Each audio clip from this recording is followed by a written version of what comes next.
अगर आप अपने सबकॉन्शियस माइंड के वर्किंग पैटर्न को समझ गए, अगर आप ये समझ गए कि ये किस तरीके से प्रोग्राम होता है, कैसे आपके थॉट्स, कैसे आपकी फीलिंग्स, कैसे रिपीटेटिव जो चीजें आप अपने साथ कहते हैं और कैसे जो एक ही चीज को आप बार बार फील करते हैं, उन्हीं की वजह से आपकी लाइफ में उस तरह के इंसिडेंट्स होते हैं, उस तरह के लोग आते हैं, उस तरह की घटनाएं घटती हैं। जी हाँ,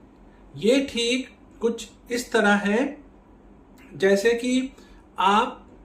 एक बहुत ही फर्टाइल, एक बहुत ही उपजाऊ एग्रीकल्चरल लैंड पे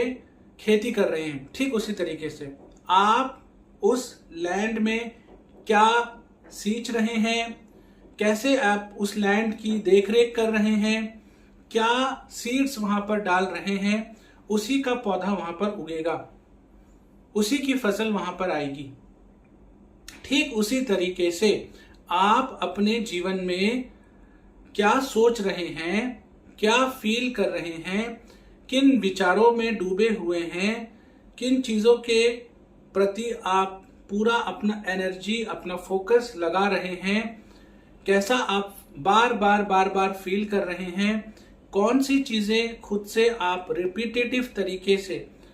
आप बोले जा रहे हैं, उसी के ऊपर निर्भर करेगा कि आपके लाइफ में आप क्या अट्रैक्ट करेंगे, क्या मैनिफेस्ट करेंगे,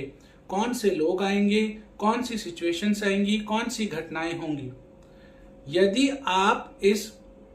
सबकॉन्शियस माइंड, अपने अवचेतन मन के वर्किंग पैटर्न को समझ गए, उसकी प्रोग्रामिंग को अगर आपने सही कर ली,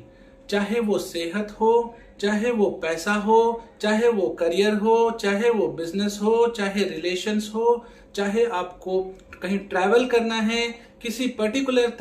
तरह की आपको लाइफस्टाइल लीड करनी है, कोई पर्टिकुलर चीज आपको अपने लाइफ में मैनिफेस्ट करना है, उन सारे ही केसेस में अगर आप अपने सबकॉन्शियस माइंड को सही तरीके से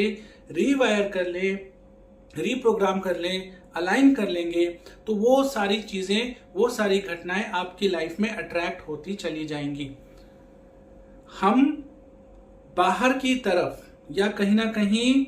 जब बाहर सारी चीजों को ट्राई कर लेते हैं, हार जाते हैं,